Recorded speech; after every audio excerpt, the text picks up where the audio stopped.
Hi, my name is Chris, and this is my first podcast.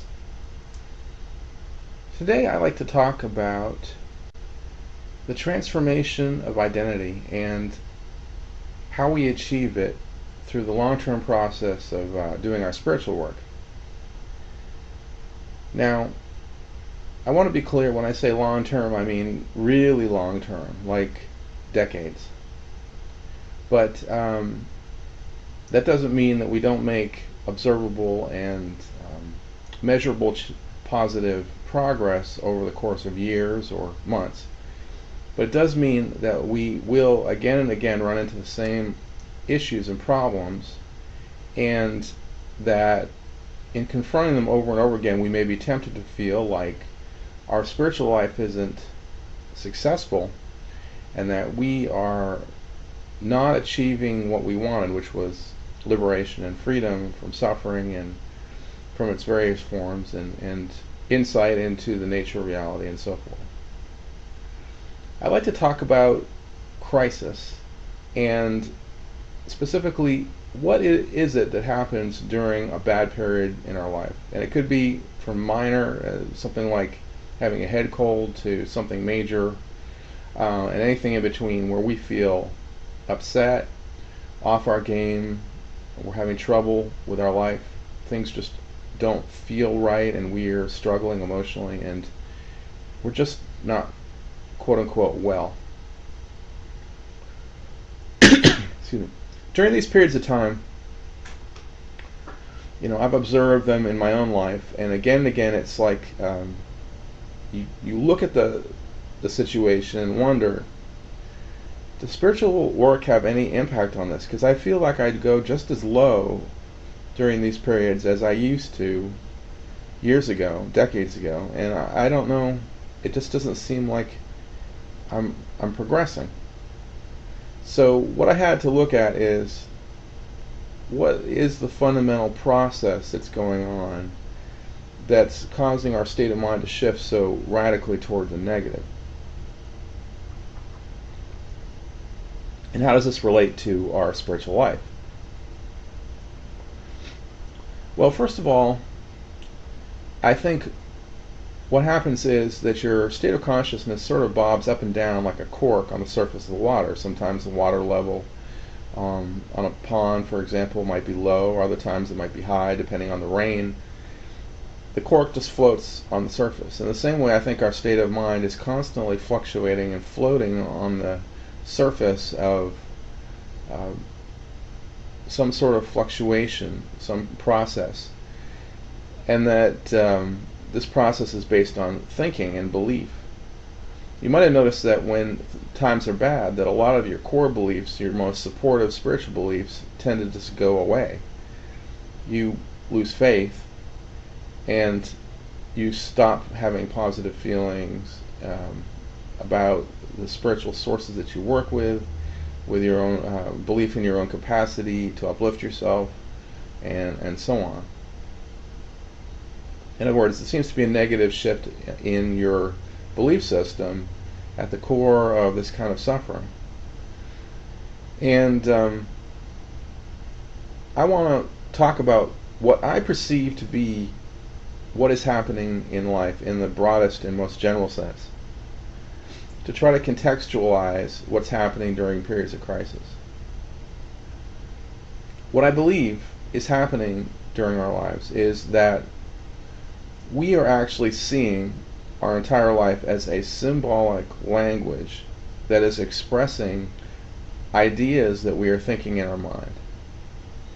Our physical identity, the life, the world we see around us, all of that is a sort of internal conversation. And each of us is having that internal conversation. And our internal conversations synchronize in such a way that we see a single world that appears to be real. This is not an accident, for we are all thinking about the same idea, the same fundamental idea, which is guilt. The guilt of others and the guilt of ourselves. We've, in our minds, created a world based on guilt, and now we're thinking about that world. Since we're thinking about something unreal, we're seeing something unreal, and we're seeing it together. It's sort of like an online role-playing game where multiple people can get on the same computer service and inside the same program, so that everyone has a character inside the same world and can navigate that world. It's not that that three-dimensional adventure world exists. It's just that each of us is being given a point of view inside the idea of this world, which is given three-dimensionality, and then we explore it from the standpoint of our character. Our character is given a particular form, the environment is given a particular form, and then we move about in that environment. But the environment is not actually three-dimensional, it's a computer program. There is no three-dimensional space, it's a virtual space.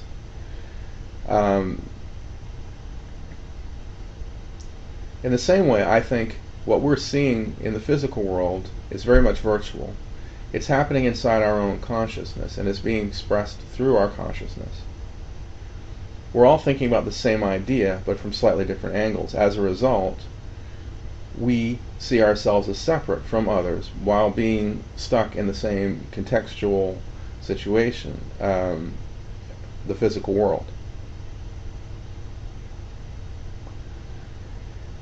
But because the basic and fundamental underlying idea behind the physical world is a falsehood, in other words, it's a false idea, if we were to take that idea and bring it to reality, then we would see that that idea has no truth, no validity, and we would see that everything in reality is consciousness and is happening in consciousness.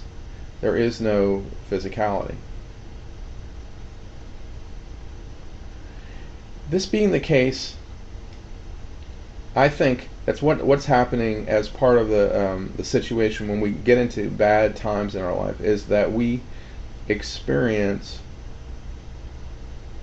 emotional upset, physical pain, difficult circumstances, and all of these things are expressions of the fundamental idea of guilt, which is at odds with reality.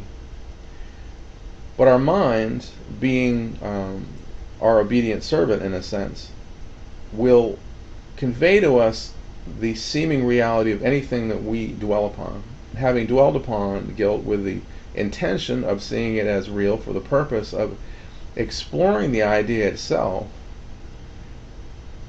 we are then stuck inside the illusion of guilt, and we are forced to see a false world, and we are forced to suffer, and we are forced to feel bad about what we've done and have not done, and what others have done to us or not done to us or for us, and so forth. We're all sort of trapped.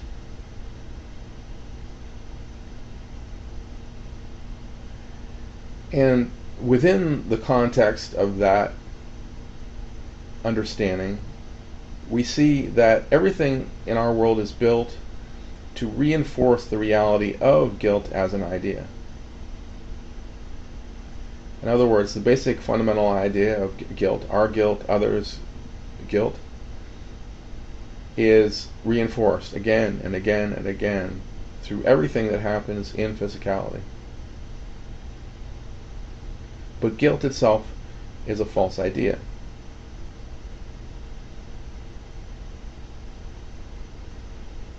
Innocence, our fundamental innocence, is not something that can be destroyed by being given choices. For everything that we do in the physical world is predetermined. That is to say, there's no free will. It would be ridiculous to say that people don't do evil in the physical world. But the bottom line is that everything that happens in the physical world is predetermined. That each person, has come into this world with the entirety of their life planned out from beginning to end, at least from a higher level of consciousness. In other words, every person is intentionally here out of their own curiosity and interest in the illusion itself. You have to understand that we come from a place where time is really kind of meaningless because we have infinite time. So for us to invent a lifetime or 2 lifetimes or even 10 lifetimes is not that big a deal. That would seem daunting and ridiculously complex to us from our perspective, but our higher mind is much more facile and adept at doing that kind of thing, and it can easily, with its higher level of intelligence, create any kind of experience. So essentially what happens is, not only do we get thrust into a world of guilt and continually hammered into our mind the idea that we are guilty and others are guilty, but also again and again the seeming reality, the reality of the illusion that we're surrounded in, also has to constantly be propped up and reminded to us. However, all of this is symbolic. The whole idea of internal to self and external to self is part of the illusion, the most fundamental part. We say, well, the computer is external to me. My body is somewhat in the middle. It's both internal to me and at the same time external to me. It's sort of in a gray area.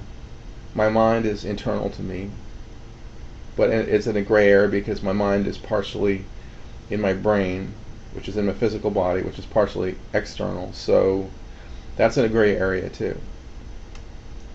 So in the illusion, nothing is purely internal. Everything is some degree, some shade of external.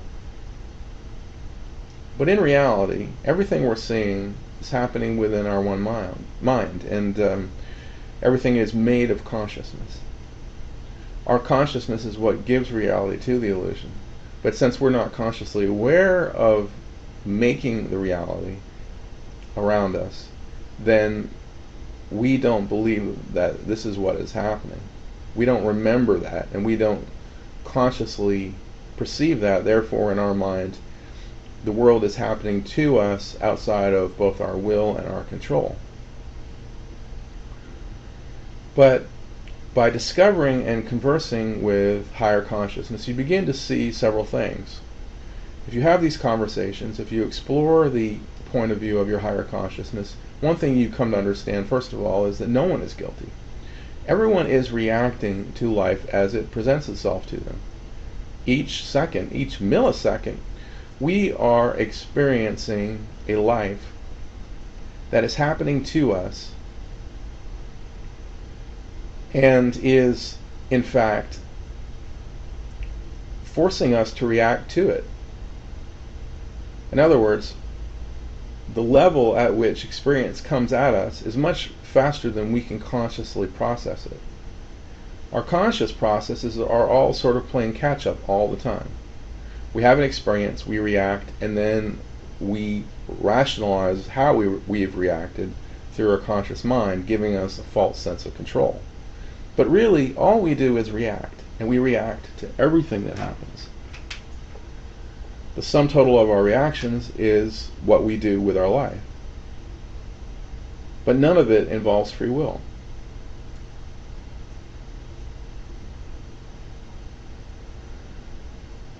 Another aspect of perceiving the truth of the situation is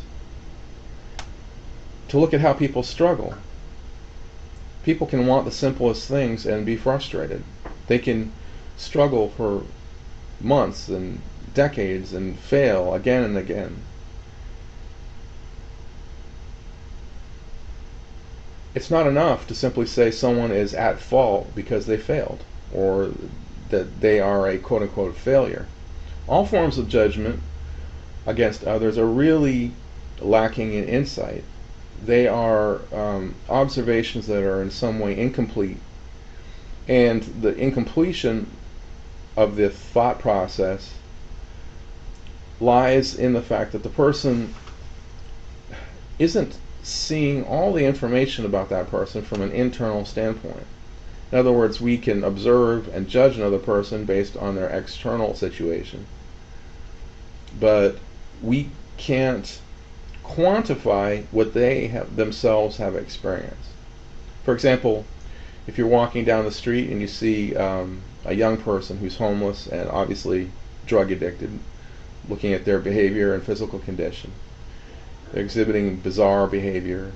They look skinny because they haven't been eating properly or not at all, and they're dirty.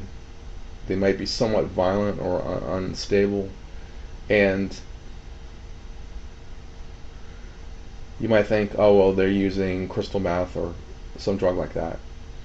And so we form a judgment in our mind, and the judgment might be immediately negative in that we have judged and condemned them for their current situation based on the fact that they are now in the situation that they're in. They're an addict, they're homeless, they're dirty, they're violent, they're desperately in need of more of the drug, so on and so forth.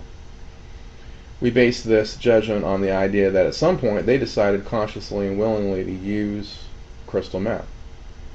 What we can't quantify or understand is why they used it. Why did they do it? Why did the person make that decision? Just because we ourselves in our life condition would not do such a thing doesn't mean that it's rational and reasonable to place that judgment against others. Everybody has a story. Everybody has a life. And everything that a person does at some level makes sense based on who they are. Sexually abused people behave in a certain way. Mentally ill people behave in a certain way. These reactions are to some extent predictable. Some people, for whatever reasons, can go through terrible childhood traumas and come out much less scarred than others. But to judge and condemn others based on this is to fail to see the entirety and the truth of their life and their experience. Because we live in a very judgmental society, as a result, people are very often misunderstood, and not just in minor ways, but in rather severe and major ways, leading to terrible abuse and neglect, and being judged and misunderstood at many different levels. Condemnation and judgment, looking at another person and thinking that we are above them and beyond them, and that therefore they deserve nothing but contempt. These are common ways of looking at people, but we're not seeing something critical and fundamental inside the person themselves. So what's missing is the first person perspective. What's missing is walking in their shoes and seeing what they've seen. Even the person themselves may not understand why they've made the decisions they've made, or how they ended up in their current situation exactly. But something, somewhere in the person's psyche, is always driving them in this or that direction. They are always reacting to life as it presents itself. And if you look closely, if you look at a minute level, at not just seconds, but millionths of a second or thousandths of a second, you see that this constant state of reaction is going on. And inside that very busy, very detailed dialogue of our history of reaction is another level of consciousness where our mind takes our reactions, gathers them up, and contextualizes them and gives them a framework based on free will and choice. But the truth is that this rationalization, which is performed by a certain level of our mind, which we call our conscious mind, is in fact something done in a retroactive sort of way rather than in the now. We're always playing catch up. We're always remembering what we've already done, already felt, already said, already thought. And out of that, we're weaving an identity, but with the falsehood woven into it that we did what we did out of free choice. Nothing we've ever done has been out of free choice, and that becomes more obvious the more we think about it and dwell on it. We can see that everything we do is a reaction. It's a reaction that's done, in a sense, without any thought. Now, we can do certain things with forethought. But then again, why did we do them? We did them because we were reacting to life as it presented itself.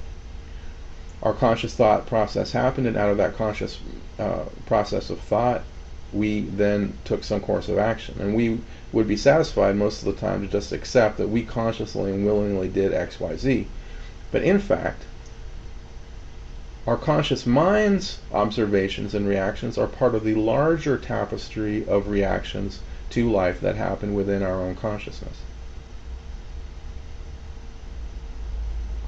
In other words, everything we do, including thinking and contextualizing our lives into the idea of free will and a personhood and identity, all of these things are part of the larger tapestry of reactions that are going on within ourselves. And we are not doing any of it out of free will.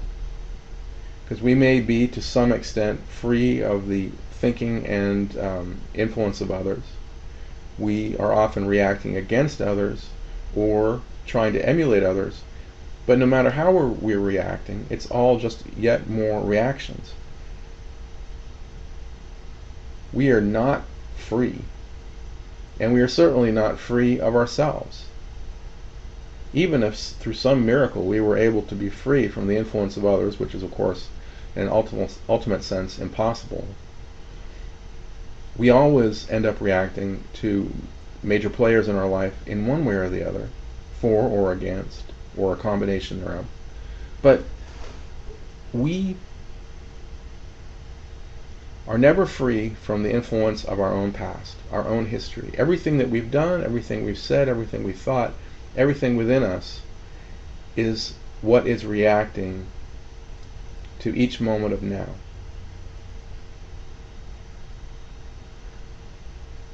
So, if we look carefully, very carefully, at what's happening to us in life, in the world, what we're experiencing is an endless set of reactions, none of which involve free will. Our free-willed conscious identity is an illusion, unfortunately, and does not possess any real free will, but simply an illusion of free will, which is all we need to get through life. So what's the importance of knowing that? It's not to make us feel like victims,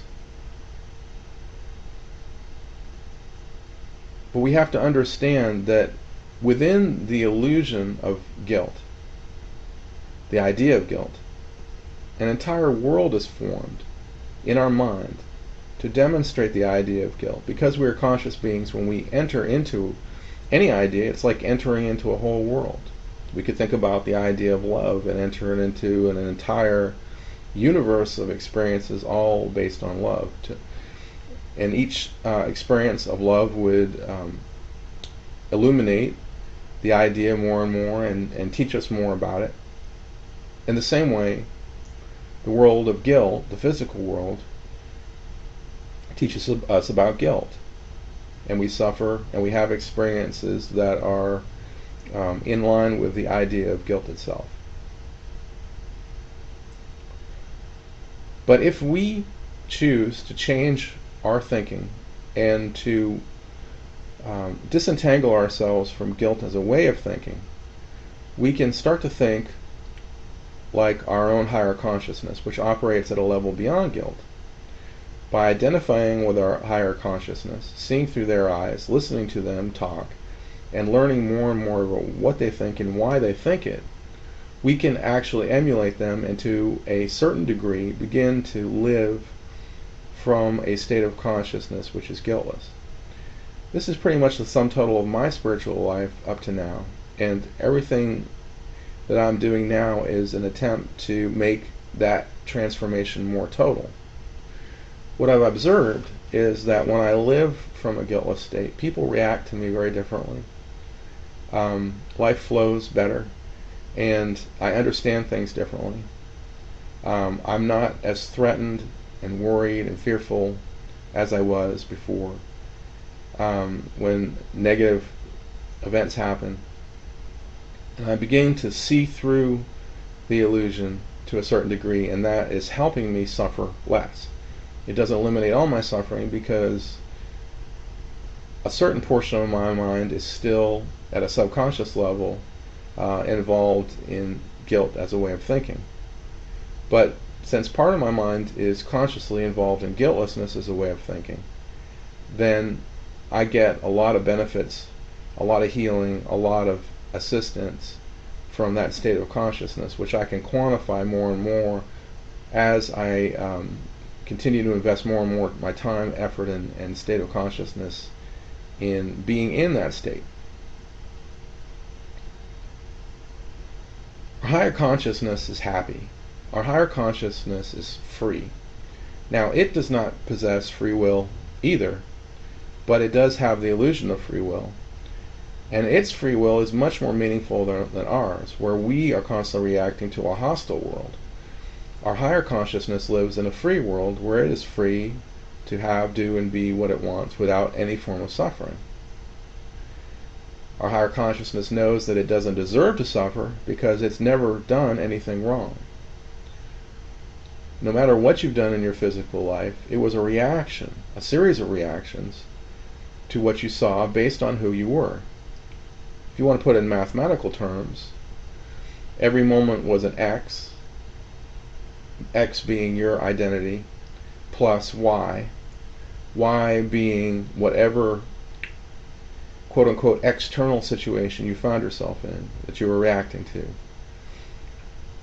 As your X identity reacted to Y, the current events of the thousandth of a second or whatever the length of time was that the event took to happen, then you get equals Z, which is the outcome, the state of your new identity in the next click of time, the next millisecond or what have you of time. So in other words, your external situation is generating your new identity based on your reaction to what is just perceived, which is based on both what it's perceived and the entirety of the past of your identity. But nowhere in that formula is there any free will. There's no omega variable of free will that changes the equation so that you can, to some degree, exercise free will in any situation that arises. Free will is merely part of the illusion of your physical identity. But that doesn't need to make you feel like a victim, because actually it's the lack of free will in your mind that is your salvation. Why? Because without free will, without any free will in your consciousness, you also lack the ability to be guilty. You cannot be guilty of anything.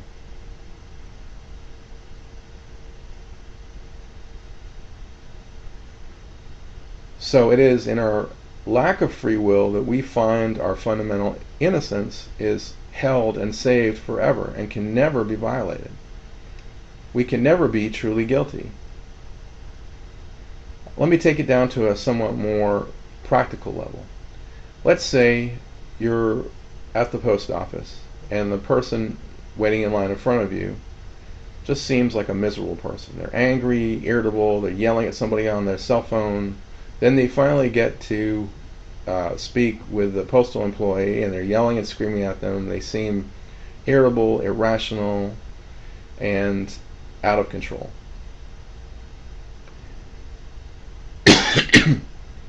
Excuse me.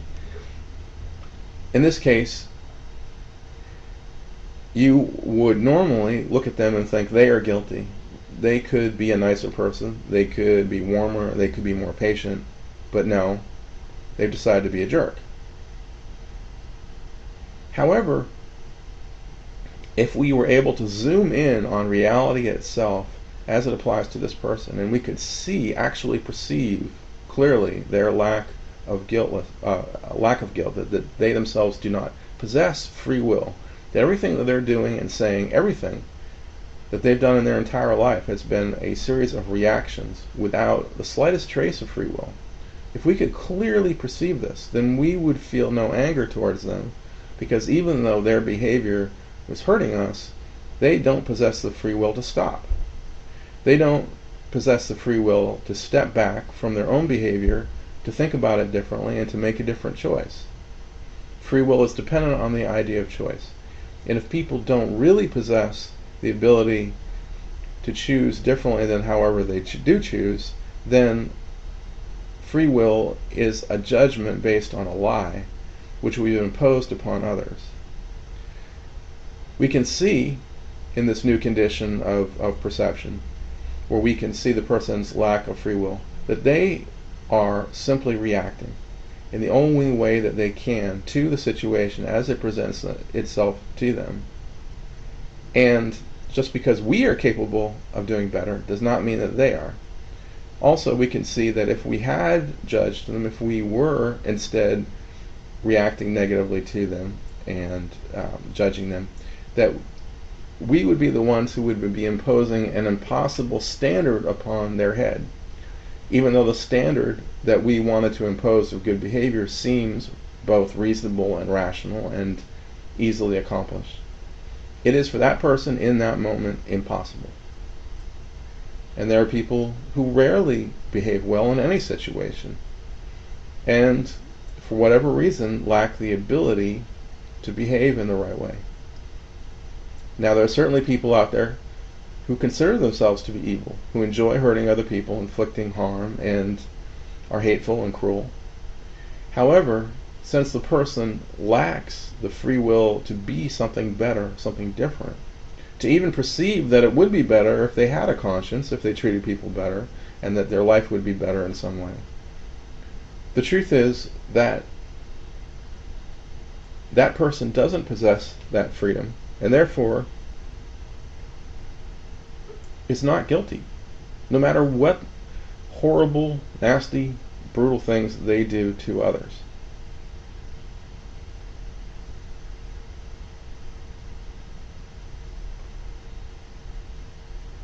So, free will is an illusion. It seems like a negative truth, something that hurts us, but in actuality it saves us because it preserves our innocence. We are guiltless. We can never be guilty of anything, and nothing that we do in the world is what it appears to be, a condemnation of us, our character, and a form of damnation. When we perceive guiltlessness in the world, in others, in ourselves, we are relieved of a massive amount of suffering, because a lot of our suffering is based in our subconscious guilt about things we've done or ways we've failed to handle certain situations well, and so forth. It could be from embarrassment or shame or outright guilt. We also are filled with rage, which hurts, anger and resentment towards others who have hurt us, and so forth. So our collective anger towards others, our hurt, as well as our guilt and shame and sadness over the state of the world, all these negative states come out of our perception of guilt as being a reality. But guiltlessness frees us and allows us to see things differently. Guiltlessness says, you were not guilty. You cannot be guilty, nor have you been guilty in the past, nor will you be guilty in the future. Guilt is a misunderstanding, as is free will. You will never be guilty. For me, the journey has been, first of all, I think a burning out of my ability to live in the world of guilt. I tried to perceive God within the context of guilt, but there was no way to look at God without making God look like a bad guy, a monster. God gave this person cancer. God chose to give this person hunger or disease or to make them mentally ill. God always comes out the bad guy in a world of guilt. So fundamentally I was driven to understand God differently, and I reached a dead end. And it was after I reached that dead end that I had my first experience with direct contact with higher consciousness. Out of that contact, I came to understand that there was a different way of looking at things, that I was entirely unexpected and new. And after perceiving things from a higher consciousness context, I began to understand that this new way of thinking was entirely within me, was entirely rational and reasonable, and made sense when I looked carefully at the nature of the world and my own experience. What catches us more than anything is not the judgments and condemnations of others, but the ways in which we blame ourselves, and the ways in which we lay a judgment trip upon ourselves in the same way that someone would casually look at us and judge us and put us down, without having the understanding of where we're really coming from and what our life means. It's the distance, it's the perceptual distance that stands between ourselves and others that makes it really impossible for people to understand where we're coming from. For example, when I was younger, in high school, I learned how to visualize. I was interested in Tibetan Buddhism. What came out of that was a lot of interesting experiences, and I had, with the help of a friend, a lot of confirmation that this visualization ability had allowed me to see events that I wasn't part of. I was able to see conversations he'd had and people he'd met and so forth. Then over the years, I met other people and had more confirmation. Many of these confirmations were very specific.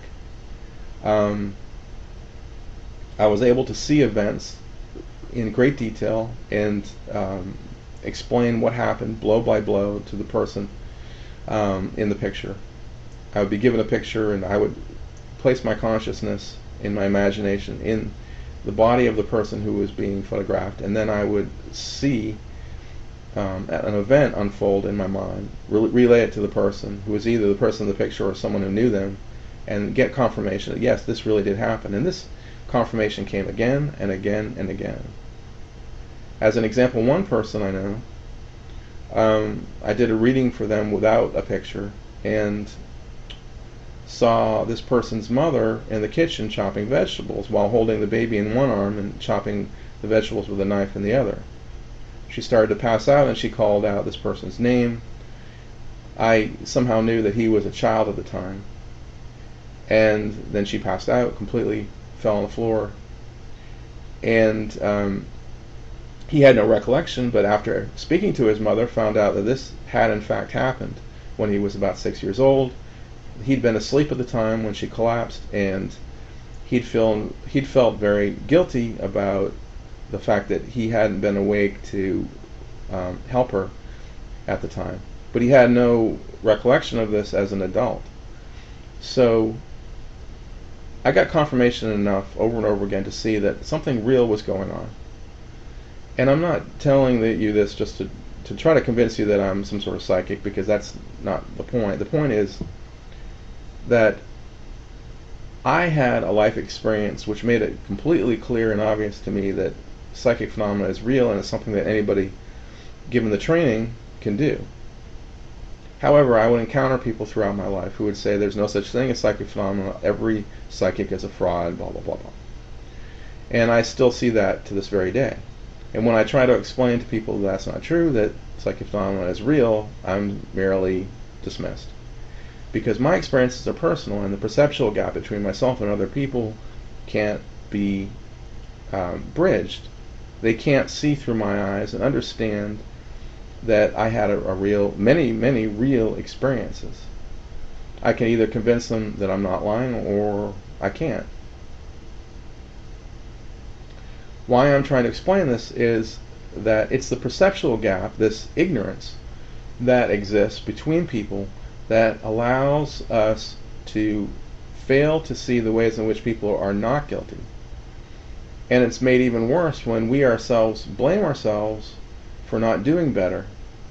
But if we were to look carefully at the situation, we would see that we were always doing the best that we're capable of. Always. Even when we're doing terribly. Our character has to form and shape. Who we are, our identity has to evolve. And nothing in our identity comes out of nothing. Everything comes out of something. We develop, we change, we react, we grow. But nothing is out of context with who we are. Everything is the result of our past history, our thoughts, our reactions to what we've experienced. We are not free from life, and we are not free from ourselves. There's nothing free in free will. Free will is nothing more than an constant process of reflection on our past experience within the artificial framework of the idea of a self that is making consciously all the decisions that happen to us, because honestly it would probably be unbearable for us to see it otherwise. Our entire identity, our ego, our sense of self would be shattered, and we would no longer be able to function in the world we see. And we brought ourselves into this illusion to have the experience of quote-unquote free will and to be separate from God in our perception. But God is reality. Consciousness is reality. God is nothing more than our collective consciousness at the highest level. As we approach higher consciousness, meaning as we go from the illusion of physicality to higher and higher states of consciousness, what we find is the first thing to go is guilt. Everything becomes pleasant. There's no pain, no suffering. We're free to explore and do what we want. We can explore pleasure, and we can explore ideas and love and relationships, and we can go and do and be anything we want. We can even alter our identity. We have a kind of freedom, a level of freedom that's far beyond any kind of freedom that we have ever possessed in the physical world. But beyond that, even higher, we go to a place where everyone ascends to a single point. Why? Because there is one reality. There is only one reality. And while there are illusions within reality, we can think of reality as sort of like the trunk of the tree, with the branches coming off it. And the branches are the illusions, and the tree itself is the core reality. We need a core reality to support illusions, otherwise there would be no experience, no life, nothing happening. The one thing we know with absolute certainty from a philosophical standpoint is that we are having an experience. We know that. We don't know who or what we are exactly, we don't know what life is exactly, but we know that we're having an experience. But if that experience is illusory, then there has to be a reality behind that illusion, because some sort of real mechanism of reality exists somewhere at some level. So we don't have a guarantee that what we're seeing is real per se, but we do know that there has to be a reality happening at some level of consciousness. So the bottom line is this: even if you don't feel like you believe what I've been sharing with you, and you don't believe that higher consciousness is real, or that we lack free will, and so forth, these are all things that you can discover on your own. I highly recommend to people that they learn visualization. You can look on my YouTube page where I have a visualization video that teaches you how to learn visualization. Visualization not only helps you have psychic experiences, which can help you confirm that consciousness operates independently of physicality, but also will give you a lot of faith in more abstract ideas as you encounter them. And also visualization as a practice will help you encounter and speak with your own higher consciousness, giving it a form and shape and allowing you to interact with it. You can look at my videos on my YouTube site that talk about spirit. I think I have 4 videos in a series that discuss how to come to perceive and work with your spirit identity. But before you use those videos, you need to practice and learn visualization as a skill. Having done that,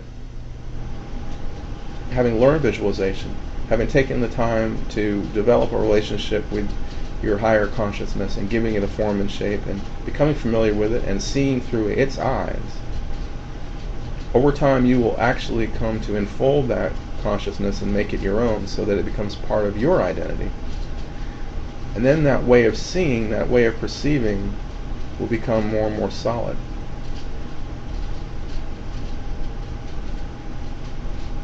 When we go through hard times, when we go through difficult times, what's happening is that we're dealing with guilt as an idea in a very rough and direct sort of way. Through our suffering, which is in fact a form and shape of guilt, because guilt takes on many forms, that suffering is an expression of an idea, a thought that we are thinking about. Now, false ideas produce suffering, and all false ideas are based on guilt. Guilt is the one single fundamental false idea behind all false ideas in existence. I know that's quite a sweeping statement, but it's true. Nothing that is real would ever harm you or wish to hurt you, would ever judge you, condemn you, or believe that you deserve to suffer. No form of suffering ever came from anything real. But because we're in an unreal world based on an unreal idea, we do suffer. And we are judged without deserving, including being judged by ourselves. And we are subjected to illusions. And the fundamental aspect of guilt that we find the hardest to see is our own ignorance.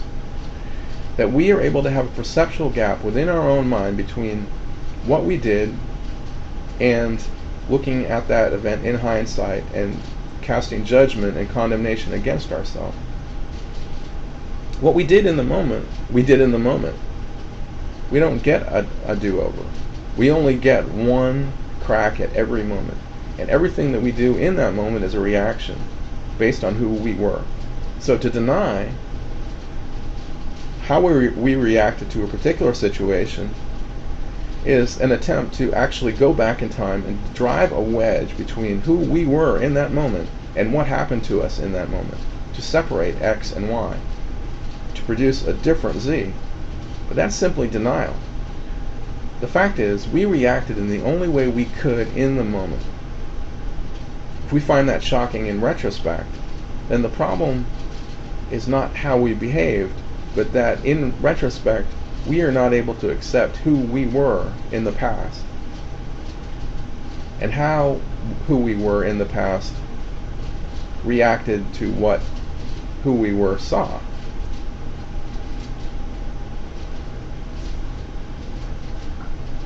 So judgment is a perceptual gap, and it's a form of ignorance. All forms of ignorance, confusion, and so forth are all based in guilt.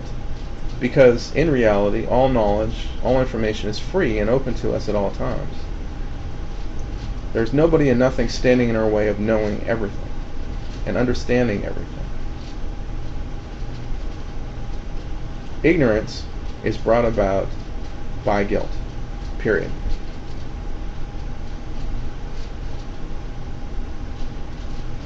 So essentially, what we need to understand is that God is not the bad guy in existence. God is the highest level of our own identity and everyone else's identity.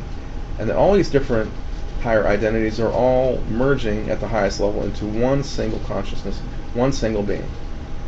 If we flip the model, we see that everything that we are is an illusion, various forms of an illusion that allow us to have individual identities, while we are actually, in reality, behind all those illusions, all one single being, which is God. We can call it God, or we can call it anything we want, but the name God itself is not what is important. Is the idea that we are one single incredible, eternal, beautiful, perfect being. One consciousness. And that consciousness is, this consciousness has, for whatever reason, split itself up to create different identities for the purpose of exploring all possibilities. We will never be stripped of our individual identity. We will possess that forever. We can change who we are and what we experience and what we think and what we feel when we reach the level of higher consciousness. This illusion doesn't last forever, and it shouldn't last forever. This illusion is based on a false idea, which is guilt. Because we perceive guilt, we believe other people deserve to be punished. Because we perceive guilt, we believe that we deserve to be punished. And because we believe, often at a more subconscious level than a conscious level, that we deserve to be punished, as a result, we are punished. But what's punishing us is not itself external to us. It's not a world or other people. It is merely an illusion happening in our consciousness, which is symbolically feeding back to us what we are thinking. Everything that we experience, everything we do, everything we feel, the entire tapestry of our physical life, our health, our wealth, our poverty, everything, is all a conversation happening in our mind based on guilt. But when we introduce our conscious mind based in guiltlessness, when we see guiltlessness and think in guiltless terms, we begin to heal the dialogue and we begin to change our perception of who we are and what we're doing in the world. We can't necessarily overcome all suffering until we have transformed the entirety of our mind, and that's a long-term process. We might die before we ever reach that point, but that's okay, because as long as we're involved in guiltlessness, we're involved in healing, and we are changing the way that we see. But we're also changing the way people react to us and the entire tapestry of our life. It's like taking an old book and suddenly reading it with an entirely new understanding. It doesn't make life perfect, it doesn't make life great, but it makes life different. And we ourselves become a force of healing in the world because our consciousness is expressing an idea of innocence which is being conveyed to other people. Their minds perceive this at a level that's not conscious, and they feel this and are affected by it. When you go through all the steps involved, visualization, learning it, practicing it, seeing your higher consciousness, speaking with your higher consciousness, identifying with your higher consciousness, coming to understand higher consciousness, understanding the concepts of guiltlessness, embodying the concept of guiltlessness, living that concept as a conscious state of mind more and more in your life. When you do this, and you're outside and involved with other people, you will see a transformation in how people treat you, without your doing anything. I've seen it a million times. I won't even make eye contact with people. I might avoid people. But again and again and again, I see people reacting to me very differently than they would normally. Being more friendly, approaching me, wanting to start conversations, being more loving, more gentle. I see the transformative effect of this state of consciousness on others. And I understand that I'm bringing something into the world that people want and need, and that is having an impact on their self-perception. Nobody can be with me when I believe that they are innocent and not be unaffected by that perception. My perception of others does impact what they experience as their own identity and their own place in the world. To be the healing of the world is the greatest thing you can imagine. I mean, it is the ultimate role, and it's not in any way messianic or delusional.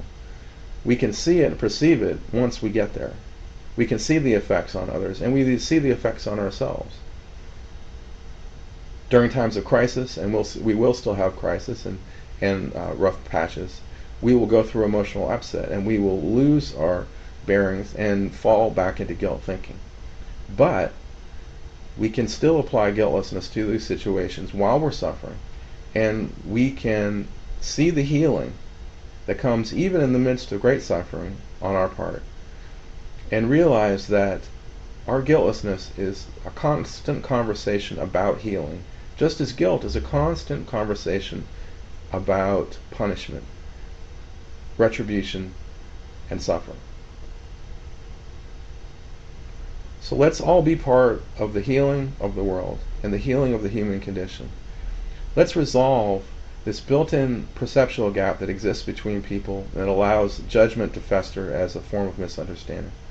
Let's overcome ignorance and fear and the ways in which life has become an exercise in cruelty, and change the conversation, change who we are, change how we think, and transform ourselves into something completely different.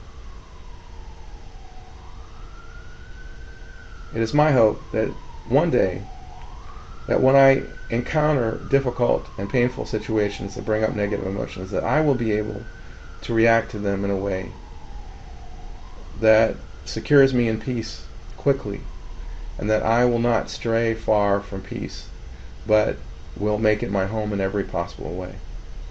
And I hope that you too will consider making that your goal. But that's an ambitious and long-term process. It's taken me decades, and I know that you need to be patient with yourself and loving, and take it one step at a time. But you can transform life, not by changing it as an external, but changing it as an internal process. And if you do so, it is well worth your while.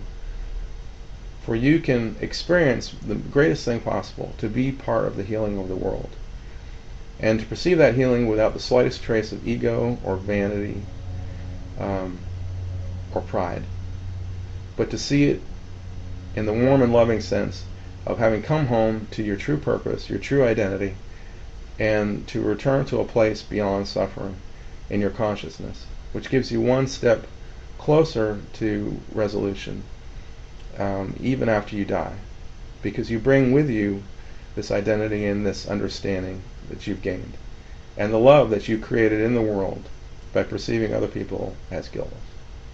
I hope this conversation was helpful, and I look forward to any feedback and comments you might have, and I'll be glad to answer any questions that you might have, or to just sit and chat with you if you would like to talk about the subject matter.